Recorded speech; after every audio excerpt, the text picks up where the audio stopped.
Court اگر یہ کہہ رہا ہے کہ مسلم پرسنل لا بورڈ جو ہے تمام نکاح پڑھانے والوں کو کہے کہ ایک لائن اس میں یہ بھی کر دے کہ وہ 3 طلاق نہ دیں، اگر دیں گے تو ان کے خلاف کارروائی ہوگی، ایسا نہیں ہے۔ اگر کوئی اس طرح کا مسئلہ آ جاتا ہے تو اس طرح کی سچویشن بن جاتی ہے کئی مرتبہ کہ آدمی کو فوراً دینی پڑتی ہے۔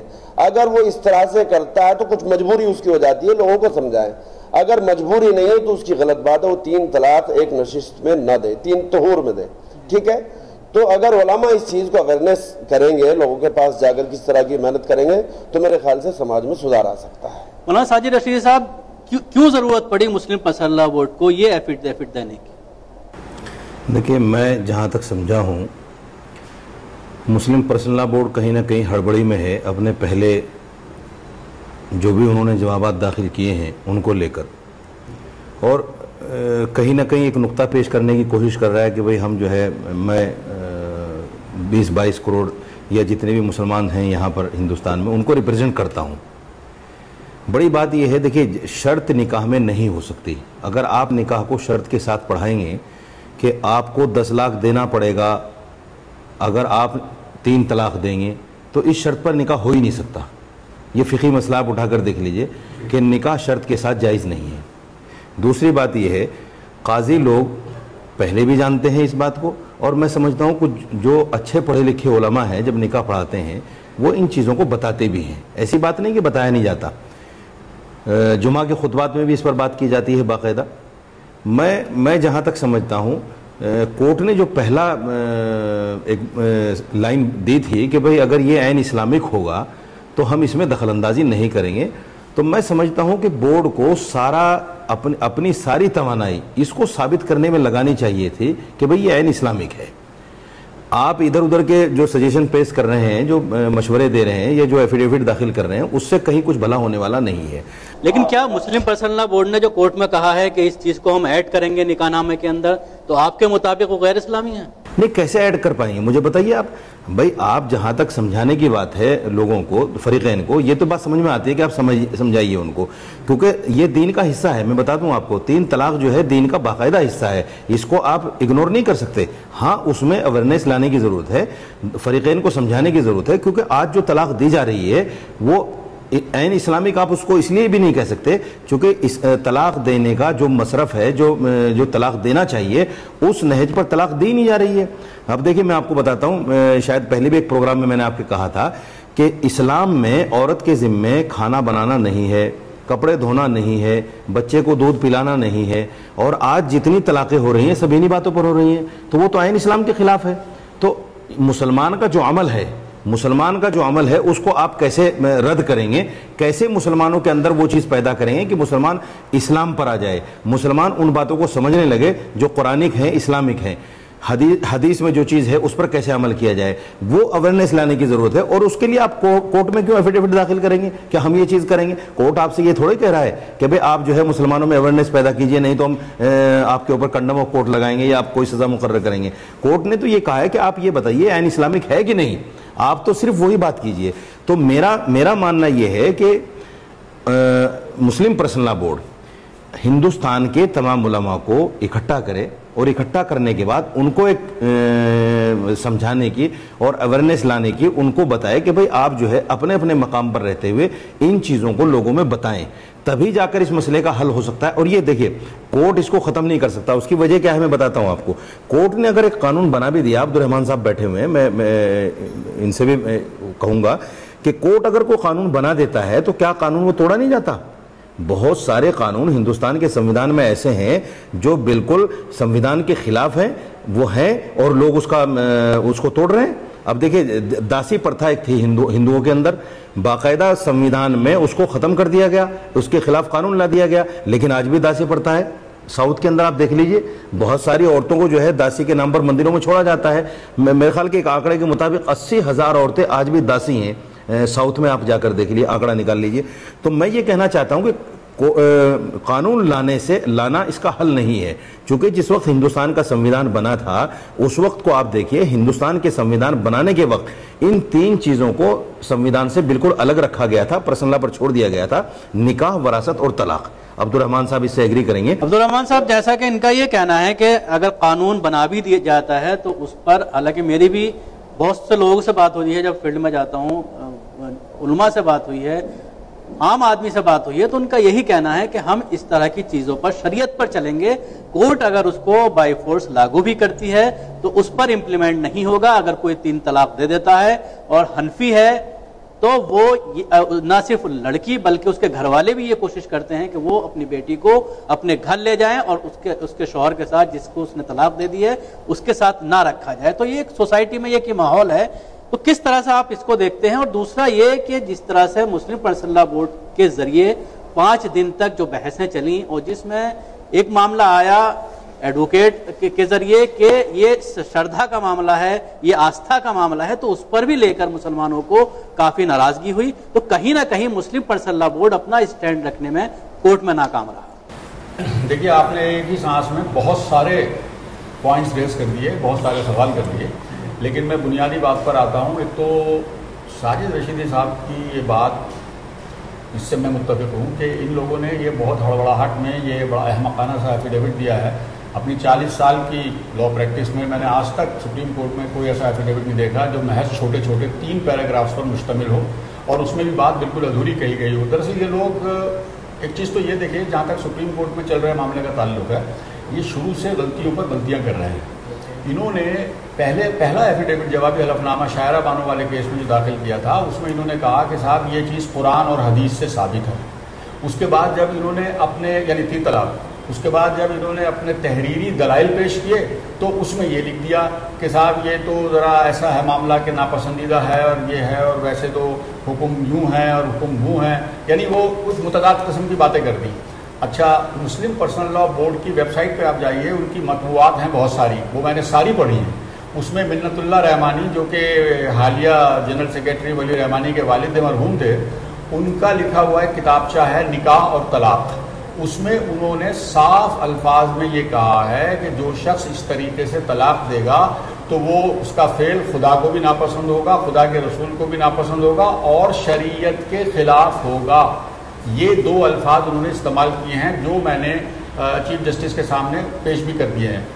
اب آپ نے بتائیے کہ پچھلے 44 سال میں مسلم پرسنل لاء بورڈ نے آج تک کسی کو یہ نہیں بتایا، یہ جو ابھی اس ایفیڈیوٹ میں یہ کہہ رہے ہیں کہ ہم نے تمام ہندوستان کے قاضیوں کو ایک ایڈوائزری بھیجیں گے، مشاورت بھیجیں گے، ان کے پاس تمام ہندوستان کے قاضیوں کی کوئی لسٹ ہے، ان کے نام پتے ہیں، فون نمبر ہیں، نمبر 1۔ نمبر 2، اگر ان کی اس قاضی رجسٹرڈ بھی ہے یا نہیں تو کیا وہ اپنی کوئی پولیس بنائیں گے؟ پولیس بنائیں گے سعودی عرب کی طرح متوع کہ وہ جا کر ایک چیز کو چیک کرے؟ نمبر 1۔ نمبر 2 یہ کہ جب آپ یہ کہتے ہیں کہ ایک چیز قطعی ناپسندیدہ ہے اور کسی بھی طریقے سے اس کو جاری نہیں رہنا چاہیے، ان کا یہ جو ایفیڈیوٹ فائنل جو فائل ہوا ہے، صرف ہڑبڑاہٹ میں ہی نہیں، یہ انہوں نے ایک طرح سے شکست کیا ہے کہ ہم غلطی پر تھے اور یہ ٹھیک ہے، ہم مان لیتے ہیں، کیونکہ ولی رحمانی نے اس سلسلے میں پچھلے ہفتے یہ بیان بھی دے دیا کہ جو بھی سپریم کورٹ کا فیصلہ ہوگا ہمیں منظور ہوگا۔ ابھی ساجد رشید صاحب نے قانون بنانے والی بات جو کہی، تو ایسا ہے کہ سپریم کورٹ قانون نہیں بنا سکتا۔ سپریم کورٹ تو کسی پریکٹس کے بارے میں، کسی ایسے فعل کے بارے میں جو جاری ہے، سوسائٹی میں چل رہا ہے اور ناپسندیدہ ہے، اس کے بارے میں یہ کہہ سکتا ہے کہ بھئی یہ چیز غیر آئینی ہے۔ انہوں نے یہ بات بھی ٹھیک کہی کہ ان کو اپنا تمام زور اس بات پہ دینا چاہیے تھا کہ یہ اسلام کا حصہ ہے اور اس لیے آپ اس میں دخل اندازی نہیں کر سکتے۔ اس پہ زور دیے بغیر اور بڑی عجیب و غریب قسم کی باتیں انہوں نے کی ہیں سپریم کورٹ میں۔ مثال کے طور پر انہوں نے ستی پرتھا کا ذکر کیا، اور تو اور انہوں نے یہ تک کہہ دیا کہ بھئی ہندو معاشرے میں بھی مرد کو افضلیت حاصل ہے، عورت کا مقام ثانوی ہے، سیکنڈری ہے، اور ہم بھی ہندو معاشرے میں رہتے ہیں، یعنی یہ کہ گویا اگر ہندو معاشرے میں ایسا ہے تو ہمارے معاشرے میں بھی اس بات کی اجازت ہونی چاہیے۔ دیکھیے، ایک تو ویسے ہی الزام لگتے ہیں مسلمانوں پر اور اسلام پر کہ صاحب اس میں عورت کا درجہ ثانوی ہے، اس پر ترا یہ کہ انہوں نے سپریم کورٹ میں یہ کہہ بھی دیا کہ ہاں صاحب ہمارے معاشرے میں تو ذرا عورت جو ہے تھوڑا سا اس کی حیثیت ثانوی ہے، اور اس چیز کو اچھا پچھلے 44 سال میں اگر انہوں نے صرف نکاح کے سلسلے میں ہی ایجوکیٹ کرنے کی کوشش کی ہوتی۔ دیکھیے، پوری دنیا کے ماہرین قانون اس بات پر متفق ہیں کہ اسلامی نکاح پوری دنیا میں سب سے اچھا، سب سے سادہ اور سب سے عمدہ ہے۔ کیوں؟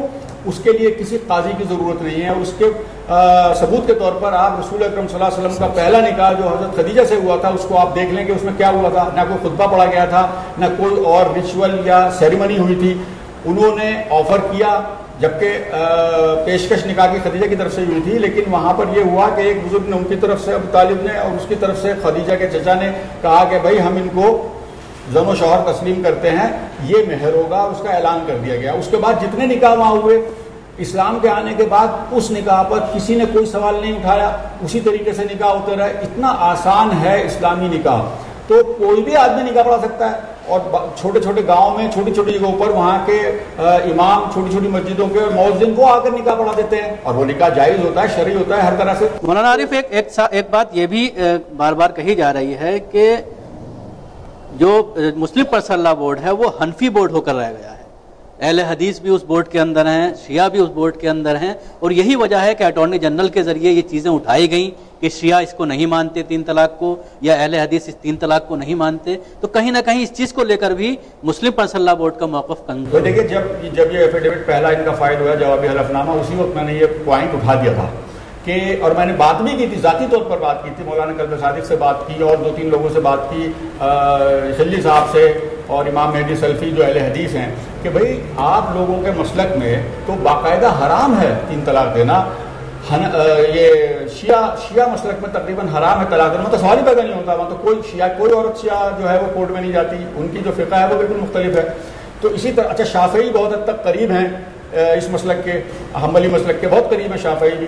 تو یہ کیا بات ہے کہ آپ تمام حضرات جو مسلم پرسنل لا بورڈ کے ممبر ہیں اپنے اپنے مسلک کی نمائندگی کے لیے، تو آپ نے اس بات پر کوئی اعتراض نہیں اٹھایا کہ جو بات کہی جا رہی ہے وہ حنفی فقہ کے نقطہ نظر سے کہی جا رہی ہے، جو قانون سامنے لایا جا رہا ہے وہ حنفی فقہ کے نقطہ نظر سے سامنے لایا جا رہا ہے، تو آخر کار گورنمنٹ یہ پوچھے گی یا نہیں پوچھے گی؟ اب پھر دوسری بات یہ کہ آپ ہندوستان کے 20 کروڑ مسلمانوں کی نمائندگی کا دعویٰ کر رہے ہیں، کیا سارے 20 کروڑ مسلمان حنفی ہیں؟ ایسا ہرگز نہیں ہے۔ اور دوسری بات یہ، جیسا آپ نے خود کہا کہ اگر ایسے تھوڑی دیر کے لیے ہم مان لیتے ہیں کہ تمام نکاح خواہ حضرات جو آفیشلی نکاح پڑھانے پر مامور ہیں یا اب کر دیے جائیں گے یا کیے جا سکتے ہیں، وہ سب حنفی نہیں ہیں۔ کروڑوں لوگ ایسے ہیں کہ جو شیعہ ہیں یا اہل حدیث ہیں جو اس چیز کو بالکل نہیں مانتے ہیں۔ داؤدی بوہرا ہیں، ان کی نمائندگی بھی مسلم پرسنل لا بورڈ میں ہے۔ اچھا، داؤدی بوہرا سے انہوں نے یہ آئیڈیا لیا ہے سوشل بائیکاٹ کا، کیونکہ دیکھیے داؤدی بوہرا فرقے میں وہ اپنا ان کے جو مذہبی رہنما ہیں سیدنا طاہر سیف الدین، ان کی کہی ہوئی بات کو وہ حکم الہی سمجھتے ہیں،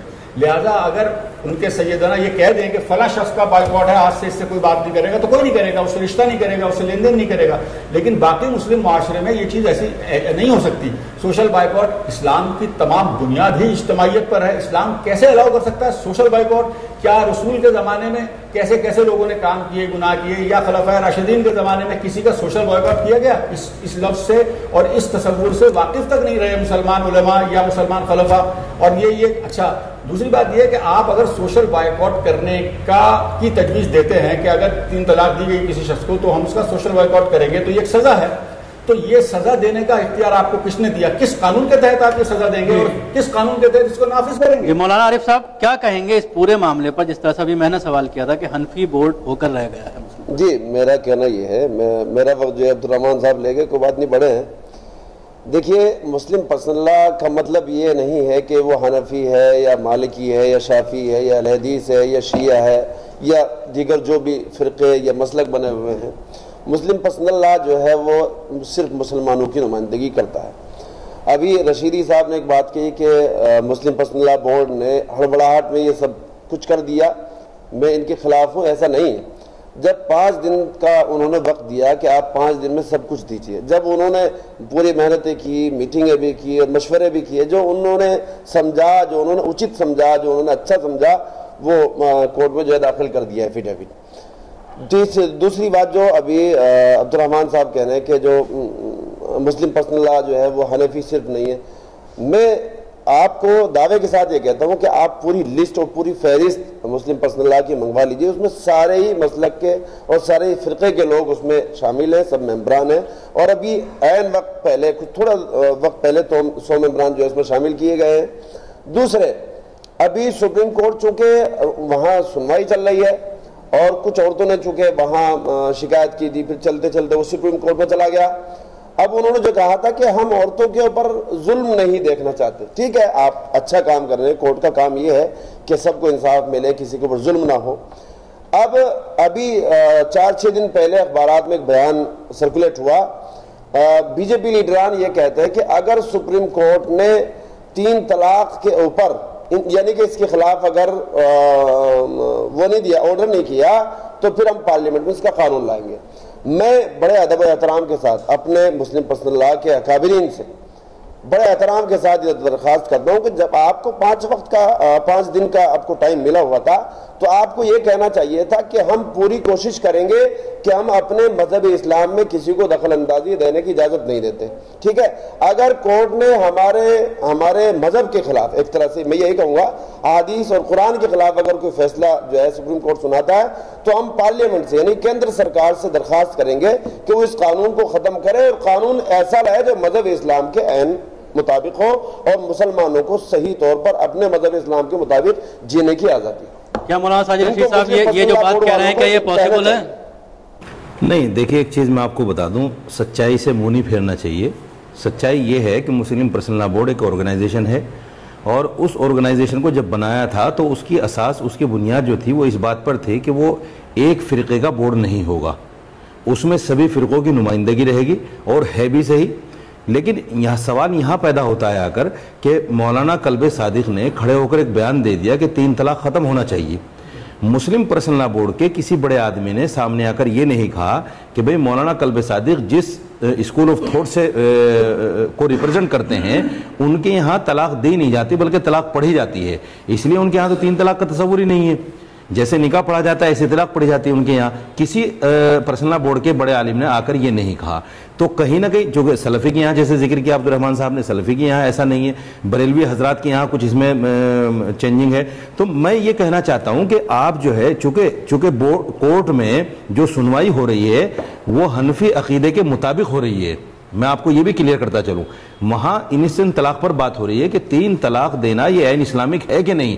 اب عین اسلامک تو صرف حنفی کے نزدیک ہے، دوسروں کے نزدیک تو نہیں ہے۔ دوسروں کے نزدیک تو یہ 3 طلاق کو 1 طلاق بھی مانتے ہیں کچھ لوگ، اور کچھ لوگ کہتے ہیں کہ ہمارے یہاں غصے میں طلاق دینا ہے ہی نہیں، مذاق میں طلاق دینا ہے ہی، تو بہت ساری چیزیں ہیں۔ تو بحث جو کورٹ میں ہے وہ صرف حنفی مسلک کے مطابق ہے، اس لیے بورڈ کو حنفی مسلک لوگوں کی ترجمانی کرنی چاہیے وہاں، اور ترجمانی کرنی چاہیے تھی، لیکن بورڈ کہیں نہ کہیں اس میں ناکام ہوا ہے۔ اس بات کو نکارنا نہیں چاہیے، بالکل صاف دلی کے ساتھ قبول کرنا چاہیے۔ دوسری بات، سوشل بائیکاٹ کی جو انہوں نے بات کہی ہے، کیسے پوسیبل ہے؟ نہ تو نبی کا عمل کوئی ایسا تھا، صحابہ کا عمل ایسا تھا، نہ ہمارے اس سماج میں، آج کے سماج میں، چونکہ جیسے میں اگر 3 بلڈنگ منزل میں رہتا ہوں تو اوپر والے سے میرا کوئی لینا دینا نہیں ہے، نیچے والے سے میرا کوئی لینا دینا نہیں، بات چیت تک نہیں ہوتی، تو ہم سوشل بائیکاٹ کس کا کریں گے بھائی؟ یہ تو عجیب سا جملہ انہوں نے کہہ دیا کہ ہم سوشل بائیکاٹ کریں۔ آج کے زمانے میں سوشل بائیکاٹ پوسیبل نہیں ہے۔ سوشل بائیکاٹ وہاں ہوتے تھے جہاں خاندان کے خاندان ایک جگہ رہتے تھے اور گاؤں کے گاؤں جو ہے قبیلوں کے ہوا کرتے تھے۔ آج وہ چیز پوسیبل ہے ہی نہیں کہ ہم سوشل بائیکاٹ کر دیں۔ ہاں اتنا ضرور ہے، ایک چیز پر بورڈ کو اور زور دینا چاہیے تھا۔ دیکھیے حضرت عمر کے زمانے میں جیسے 40 کوڑے اس پر مقرر تھے، اگر بورڈ یہ کہتا کہ بھائی ہم اس بات پر ایگری کرتے ہیں کہ جو آدمی 3 طلاق دے اس پر آپ جو ہے ایک سزا کا پراوڈھان رکھ دیجئے، اور باقاعدہ وہ بھی کب پوسیبل ہے؟ عبدالرحمن صاحب بیٹھے ہیں، اس کو ایگری کریں گے کہ وہ بھی اس وقت پوسیبل ہے کہ سنویدھان کے اندر کہیں نہ کہیں ہمیں چینجنگ کرنی پڑے گی، پارلیمنٹ میں باقاعدہ اس کے لیے بل لانا پڑے گا، اور یہ ایک لمبا پروسیجر ہے کیونکہ ہمیں یہ ہمارا 3 طلاق کا میٹر جو ہے سنویدھان سے بالکل الگ ہے، اس کو پہلے سنویدھان میں شامل کرنا پڑے گا اور پھر اس میں امینڈمنٹ لا کے کہیں نہ کہیں اس کے اندر وہ سزا کا پراوڈھان رکھنا پڑے گا۔ یہ بھی ایک لمبی پرکریا ہے، ایسا نہیں کہ کورٹ نے آج کہہ دیا اور آج ہی شروع ہو جائے گا۔ تو میرا ماننا یہ ہے کہ عین اسلامک ہے یہ 3 طلاق، چونکہ اسلام قرآن حدیث اور فقہ کا نام ہے۔ اگر 3 طلاق نہ ہوتی اور حنفی جیسے مان لیتے ہیں 3 طلاق کو 3 طلاق، اگر یہ نہ ہوتا تو اس پر حضرت عمر کے زمانے میں بھی چونکہ سزا تھی، سزا کے بعد بھی اس کو مانا گیا ہے، آپ صلی اللہ علیہ وسلم کے زمانے میں بھی مانا گیا ہے، یہ بالکل الگ بحث ہے۔ تو میں مسلم پرسنل لا بورڈ سے یہ کہنا چاہتا ہوں کہ آپ کو حنفی مسلک کے تمام علماء کو اکٹھا کرنا چاہیے۔ آپ نے مسلم پرسنل لا کی باغ ڈور کچھ ایسے پڑھے لکھے مسلم دانشوروں کے ہاتھ میں دے دی جو آپ کے حلف نامے بناتے ہیں، وہ قرآن و حدیث کی روشنی میں نہیں ہوتے۔ آپ قرآن و حدیث کی روشنی میں علماء کو بٹھا کر وہ حلف نامے تیار کیوں نہیں کراتے تاکہ قرآن کا موقف، حدیث کا موقف اور فقہ کا موقف وہاں جائے؟ آپ اپنی رائے پیش کر دیتے ہیں کہ صاحب ایسا کر لیجئے، یہ کوئی اسلام تھوڑی ہے، یا مسلم پرسنل لا بورڈ اسلام تھوڑا ہی ہے، مسلم پرسنل لا الگ ہے، مسلم پرسنل لا بورڈ الگ ہے. لوگ جو ہے اس میں کہیں نہ کہیں کنفیوز ہو جاتے ہیں کہ مسلم پرسنل لا بورڈ ہی این مسلم پرسنل لا ہے. تو میں یہ کہنا چاہتا ہوں کہ مسلم پرسنل لا بورڈ ایک آرگنائزیشن ہے اور ان کو چاہیے کہ حنفی المسلک علماء کو بٹھا کر قرآن و حدیث کی روشنی میں وہ ایفیڈیوٹ جو بھی کورٹ میں دینا ہے. مولانا عارف آپ کیا مانتے ہیں کہ سوشل بائیکاٹ اور بشرط نکاح جو بات انہوں نے کہی ہے تو کیا یہ اسلامک ہے یا غیر اسلامک ہے؟ جس طرح سے مولانا کہہ رہے ہیں غیر اسلامی ہے. کیا غیر اسلامی؟ کوئی شرط رکھی جائے نکاح کے اندر؟ نہیں. اور دوسرا یہ کہ سوشل بائیکاٹ جو ہے، سوشل بائیکاٹ ہونا چاہیے. میں اس کے حق میں سنیے، حضرت عمر رضی اللہ تعالیٰ عنہ کے زمانے میں کسی صاحب نے ایک وقت میں 3 طلاق دے دی تو ان کو کوڑے لگوائے گئے. چونکہ اس وقت یہاں جہاں جس ملک میں ہم زندگی گزار رہے ہیں وہاں نہ تو ہماری حکومت ہے، نہ کورٹ ہے، نہ ہمارا کوئی اس طرح کا مسئلہ ہے کہ ہم اپنے اسلامی قانون کو نافذ کر دیں. ہم صرف اتنا ضرور کر سکتے ہیں کہ جب حضرت عمر رضی اللہ تعالیٰ عنہ کے وقت میں انہوں نے کسی ایک شخص کو ایک وقت میں 3 طلاق دینے، سوشل بائیکاٹ کی بات چل رہی ہے. سوشل بائیکاٹ الگ ہے، سزا الگ ہے. وہی کہہ رہا ہوں جب ہم اس چیز پر قادر نہیں کہ ہم ان کو سزا دے سکتے تو سوشل بائیکاٹ کے میں حق میں ان کا کرنا چاہیے پاسبل. میں بتا رہا ہوں بھائی آپ ہیں مثال کے طور پر، آپ کا تعلق عبد الرحمان سے، مجھ سے یا شکیل صاحب سے، مثال کے طور پر ہم 4 آدمی ہیں، ہم آپ سے بالکل بات یہ ہو رہی ہے کہ یہ کیا سوال یہ ہے میرا کہ یہ اسلام. شکیل صاحب اگر 3 آدمی ایک آدمی کا بائیکاٹ کر دیں اس پر کیا فرق پڑتا ہے؟ وہ تو چوتھے آدمی سے جا ملے گا، وہ 5ویں آدمی سے جا ملے گا. اگر اس کا گاؤں پورا بائیکاٹ کرے، اس کا قبیلہ پورا بائیکاٹ کرے، اس کی برادری، تو ایک بات سمجھ میں آتی ہے. صلی اللہ علیہ وسلم کے زمانے میں یا صحابہ اکرام کے زمانے میں سوشل بائیکاٹ کی چیز کوئی چیز نہیں تھی. ایسا نہیں تھا. نبی علیہ الصلوۃ والسلام اور صحابہ کرام رضی اللہ تعالیٰ اجمعین کے زمانے میں تو بسیں بھی نہیں تھی، کاریں بھی نہیں تھی. اس کا مطلب ان کو بھی چھوڑ دو، یہ بھی یہودیوں کی بنائی. دیکھو قانونی بات سن لیجیے. یہ سوشل بائیکاٹ پر اس وقت کی جو بحث ہے یہ بیکار ہے. اس کی وجہ یہ ہے کہ سوشل بائیکاٹ قانونی طور پر نہیں کیا جا سکتا. 1949 میں مہاراشٹر نے، جب وہ اس وقت بمبئی پروونس کہلاتا تھا، ایک قانون بنا دیا تھا کہ سوشل بائیکاٹ نہیں کیا جائے گا. اول تو بھیم راؤ امبیڈکر صاحب نے جب کانسٹیٹیوئنٹ اسمبلی کے اندر بڑی زبردست تقریریں کی اور آرٹیکل 17 شامل کرائی میں، جس کے تحت چھوت چھات کو ختم کر دیا گیا تھا. کسی قسم کی بھی چھوت چھات ملک میں نہیں ہے، ہو نہیں سکتی. اتنا سخت جرم ہے کہ آپ کی ضمانت نہیں ہو سکتی اگر آپ نے چھوت چھات کہیں برتی اور پولیس آپ کو گرفتار کر لے گی. نمبر 1. نمبر 2 یہ کہ جب وہ قانون بنا 1949 میں تو صرف داؤدی بہرا حضرات نے اس کو چیلنج کر دیا سپریم کورٹ میں کہ یہ ہمارے مذہب کے خلاف ہے، کیونکہ ان کے یہاں سوشل بائیکاٹ ہوتا تھا. اب سپریم کورٹ کی 3 رکنی بینچ بیٹھی کانسٹیٹیوشن کی اور ان میں سے 2 ججوں نے یہ فیصلہ دے دیا چیف جسٹس خلاف تھے اس فیصلے کے، وہ حصہ تھے اس بینچ کا، کہ ہاں صاحب یہ ان کے یہاں سوشل بائیکاٹ کیونکہ رائج ہے اور پریکٹیکیبل ہے، کیا جا سکتا ہے، لہٰذا بامبے پروونس کا بنایا ہوا یہ ایکٹ جو خلاف ہے سوشل بائیکاٹ کے، یہ غیر آئینی قرار دیا جاتا ہے ان لوگوں کے لیے. لیکن اس کا اطلاق صرف داؤدی بوراس پر ہوتا ہے. ابھی دیکھیے قانونی پوزیشن سمجھ لیجیے. میں پھر یہی کہوں گا یہ دونوں حضرات کم از کم مجھ سے اس بات پر متفق ہیں کہ مسلم پرسنل لا بورڈ نے کوئی تیاری نہیں کی سپریم کورٹ میں جانے کی. انہوں نے بہت ہی احمقانہ طریقے سے نہ علماء سے مشورہ نہیں. احمقانہ آپ احمقانہ نہیں کہہ سکتے اس کو. ان کے پاس وقت نہیں تھا. جو سنیے یہ آپ غلط کہہ رہے ہیں. آپ تیسری بار کہہ رہے ہیں کہ ان لوگوں نے احمقانہ انداز میں جواب دیا. ایسا نہیں ہے، بڑی سوجھ بوجھ کے ساتھ انہوں نے جواب دیا. وہ احمق نہیں ہے، بہت اچھے لوگ. ان کے وکلا نے بغیر کسی تیاری کے، جیسا کہ رشیدی صاحب نے کہا، میں جانتا ہوں، میں مانتا ہوں، ہر وکیل اسلامی قانون سے واقف نہیں ہوتا، ہر وکیل نے اسلامی قانون نہیں پڑھا ہوا ہوتا، لیکن بورڈ کی بات میں بعد میں لاؤں گا. پہلے قانون تو ان علماء نے کیا کیا کچھ بھی نہیں کیا. اگر کسی وکیل نے اس ایفیڈیوٹ کو بنایا باقاعدہ اس کو بورڈ میں رکھا گیا تب جا کر، لیکن ایفیڈیوٹ تو غیر قانونی ہے. ایفیڈیوٹ تو اسلام کے خلاف ہے. ایفیڈیوٹ پہلے قانونی پوزیشن سمجھ لیجیے. قانونی پوزیشن یہ ہے کہ اپریل 2016 میں مہاراشٹر اسٹیٹ گورنمنٹ نے پھر ایک قانون بنا دیا ہے جس کو چیلنج نہیں کیا گیا ہے، اور اس میں الفاظ بھی سوشل بائیکاٹ استعمال کیے گئے ہیں. پروٹیکشن فرام سوشل بائیکاٹ، یعنی سوشل بائیکاٹ سے تحفظ. کوئی آدمی، کوئی کمیونٹی، کوئی گروپ، کوئی گروہ، خواہ وہ مذہبی ہو، کلچرل ہو، کیسا بھی ہو، سوشل بائیکاٹ نہیں کر سکتا کسی شخص کا. اور سوشل بائیکاٹ آپ اسلام سے تو ثابت کیجئے پہلے کہ اسلام میں کہیں سوشل بائیکاٹ تھا. دوسری چیز یہ قانونی پوزیشن جو زیادہ اہم ہے قانونی نقطہ نظر سے، وہ یہ ہے کہ بورڈ نے خود یہ کہہ دیا ہے اس ایفیڈیوٹ میں کہ 3 طلاق جو ہے قابل تعزیر ہے، یعنی سزا دی جانی چاہیے. تو تعزیرات کا قانون گورنمنٹ کے سوا کوئی نہیں بنا سکتا. اس کا انجام یہ ہونے جا رہا ہے کہ سپریم کورٹ اس پریکٹس کو، اس فیل کو جو 3 طلاق کا فیل ہے. اچھا پہلے حنفی والا آپ کی بات میں لیتا ہوں. آپ نے کہا کہ حنفی نقطہ نظر سے بات ہوئی ہے، ٹھیک ہے، میں مانتا ہوں ہوئی ہے، لیکن ان کو یہ بات شروع میں ہی کلیئر کر دینی چاہیے تھی کہ حالانکہ مسلم پرسنل لا بورڈ میں ہر مسلک کے مسلمان شامل ہیں اور مسلم پرسنل لا بورڈ ہر مسلک کے مسلمانوں کی نمائندگی کرتا ہے، لیکن یہاں ہم بحث کریں گے صرف حنفی فقہ کے نقطہ نظر سے، یہ انہوں نے نہیں کیا، اور خود اس 5 دن کے سماعت کے دوران چیف جسٹس نے ان سے سوال کیے، جسٹس نریمان نے ان سے سوالات کیے کہ بھئی آپ کے یہاں دوسرے مسالک بھی تو موجود ہیں، کیا سارے 20 کروڑ مسلمان اس بات پر متفق ہیں جو آپ کہہ رہے ہیں؟ اس کا انہوں نے کوئی جواب نہیں دیا، اس بات کی توضیح کرنے کی کوشش نہیں کی کہ بھئی ہاں بہت سارے مسالک موجود ہیں لیکن ہم سب کی نمائندگی کرتے ہیں۔ اچھا، اب بات آ جاتی ہے تعزیر کی۔ جہاں آپ کہتے ہیں کہ یہ چیز قابل تعزیر ہے تو تعزیر کا قانون تو دنیا کا یعنی ہندوستان کا کوئی گروہ یا کوئی کمیونٹی نہیں بنا سکتی، وہ حق تو صرف حکومت کو ہے، کیونکہ حکومت ہی تعزیرات کا کوئی قانون بنا کر اس کو نافذ کر سکتی ہے، انفورس کر سکتی ہے۔ اگر مان لیا جائے، دیکھیے بالکل بنیادی غلطی جس کو یہ عارف اقبال صاحب بھی تسلیم کر رہے ہیں وہ یہ ہے، اور ساجد رشید صاحب نے تو بالکل صاف الفاظ میں کہا ہے، میں قانونی الفاظ میں کہہ دیتا ہوں، جب یہ معاملہ سپریم کورٹ میں گیا ہے اس وقت پہلے جوابی حلف نامے میں، اور میں نے اپنے ایک آرٹیکل میں اس کا ذکر اسی وقت کر دیا تھا، اگر پہلے جوابی حلف نامے میں مسلم پرسنل لا بورڈ نے یہ کہہ دیا ہوتا کہ ہاں شریعت اس کو ناپسند کرتی ہے، اللہ تعالیٰ اس فعل کو ناپسند کرتا ہے، اللہ کا رسول اس فعل کو ناپسند کرتا ہے، اور آپ اس میں دخل نہ دیں، ہم ابھی سے یہ کوششیں شروع کر دیں گے کہ مسلم معاشرے سے 3 طلاق کی پریکٹس کو بالکل ختم کر دیں، اور اس کے لیے ہم یہ میجرز استعمال کریں گے، یہ وہ معاملہ وہیں ختم ہو جاتا۔ بالکل وہ ان کی ہٹ دھرمی کی وجہ سے بات آگے چلی کہ نہیں، آپ تو جو کچھ کہہ رہے ہیں وہ شریعت میں مداخلت ہے، سپریم کورٹ کہہ رہے ہیں ارے بھائی بات تو سن لو، غیر آئینی تو نہیں ہے یہ تو دیکھ لو، اگر یہ عورتوں کے حقوق تو سرو نہیں کرتا یہ تو دیکھ لو، جینڈر جسٹس پر ہے یہ تو دیکھ لو، اس بات کو کسی نے نہیں سنا۔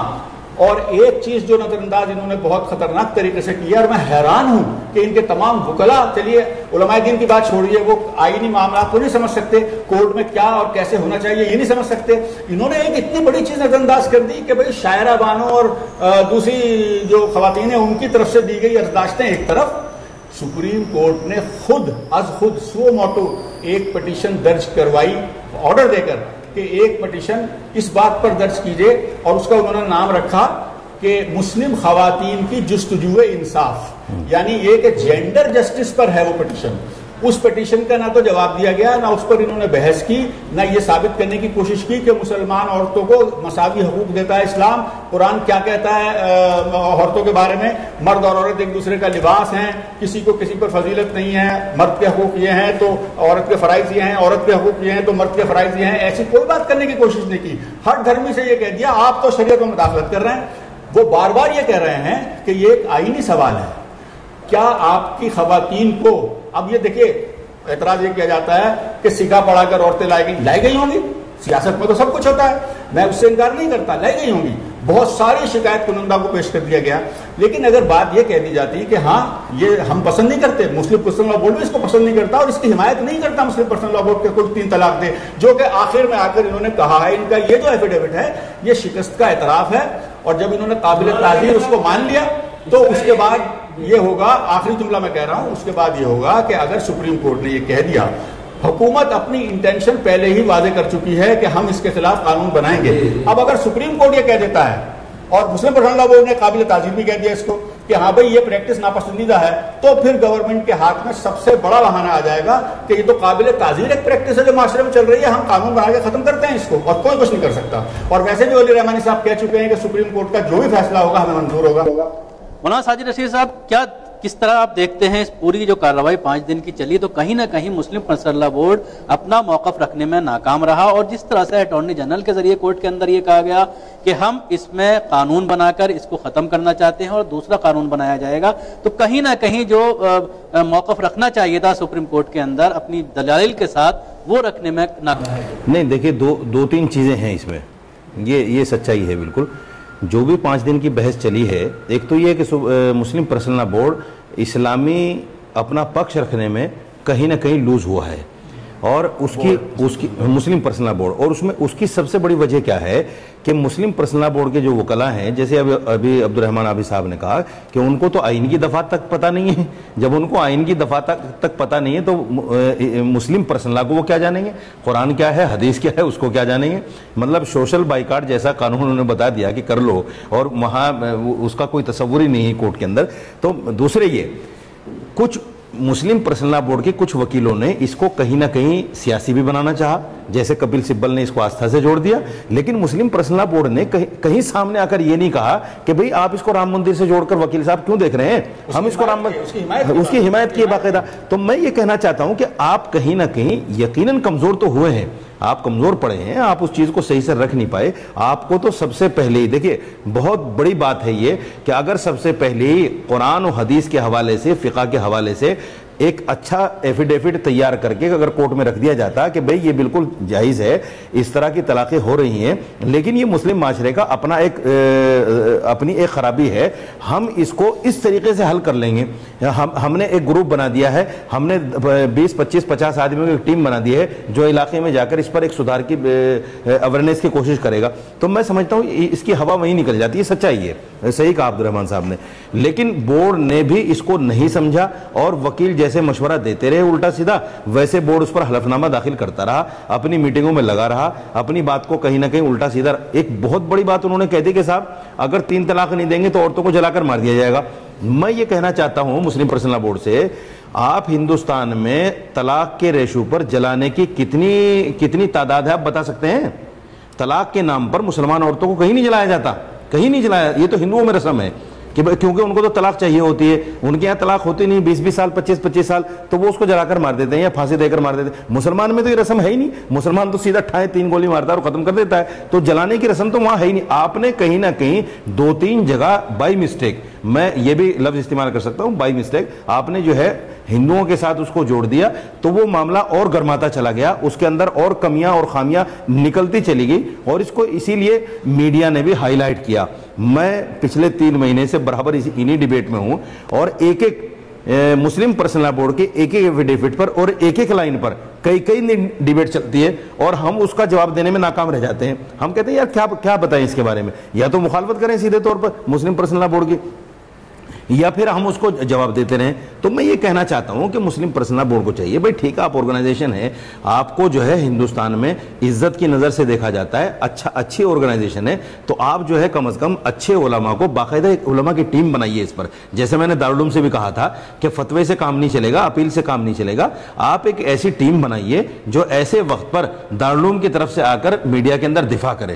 آپ کس کو منع کر سکتے؟ ایسے ہی پرسنل بورڈ کو چاہیے کہ کچھ ایسے معاملات میں ایک باقاعدہ آپ کے پاس ایک مفتیوں کو ایک بہترین ٹیم ہو اور ایک اچھے وکلا کی ٹیم ہو، آپ ان کو بٹھائیے. اگر قرآن کا حدیث کا کہیں معاملہ آتا ہے تو وہی کوڈ کیجئے، آپ سماجک پہلوؤں کو نہ لائیے اس میں. اگر آپ سماجک پہلوؤں کو لائیں گے، کسی بھی دھرم کو ساتھ جوڑیں گے تو وہ کمزور پڑ جاتا ہے. آپ مولانا عارف صاحب ایک آخری سوال آپ سے کروں گا. اس پورے بحث کے بعد جس طرح سے فیصلہ سرکشت رکھ لیا گیا ہے کورٹ کے ذریعے، اور اگر خلاف فیصلہ آتا ہے تو اس کے کس طرح کے اثرات ہیں؟ بتایا نا میں نے آپ کو. دیکھیے اثرات تو کچھ نہیں ہونے والے ہیں، تو میں پہلے بھی بتا چکا ہوں، اور آج بھی بول رہا ہوں کہ جیسے ولی رحمانی صاحب نے بڑے دبے الفاظوں میں کہا کہ سپریم کورٹ کا جو فیصلہ آئے گا میں وہ قبول ہوگا. میں اس کو نہیں کہتا. دیکھیے سپریم کورٹ نے جو فیصلہ سنا ہے ہمیں قبول تو ہوگا، لیکن اس کے ساتھ ساتھ مسلم پرسنل لا بورڈ کے جو ممبران ہیں، جو منتظمین ہیں، ان کو یہ کہنا چاہیے کہ ہم گورنمنٹ آف انڈیا سے کہیں گے کہ آپ اس قانون کو ایسے نہیں ایسے بنائیے تاکہ ہمارے مذہب اسلام پر کوئی دخل اندازی نہ ہو اور ہم اپنی آزادی کے ساتھ قرآن حدیث کے مطابق اپنی زندگی گزارتے رہیں. شکریہ تینوں مہمانوں کا اسٹوڈیو میں آنے کے لیے. یہ تھے تینوں مہمان جن سے ہم بات کر رہے تھے ایفیڈیوٹ کے اوپر جو ابھی داخل کیا گیا ہے سپریم کورٹ کے اندر مسلم پرسنل لا بورڈ کے ذریعے، اور اس میں کس طرح کی کمیاں رہ گئی ہیں، اس پر جو ہے بہت تفصیل سے جو ہے تینوں مہمانوں کے ساتھ ہماری گفتگو ہوئی.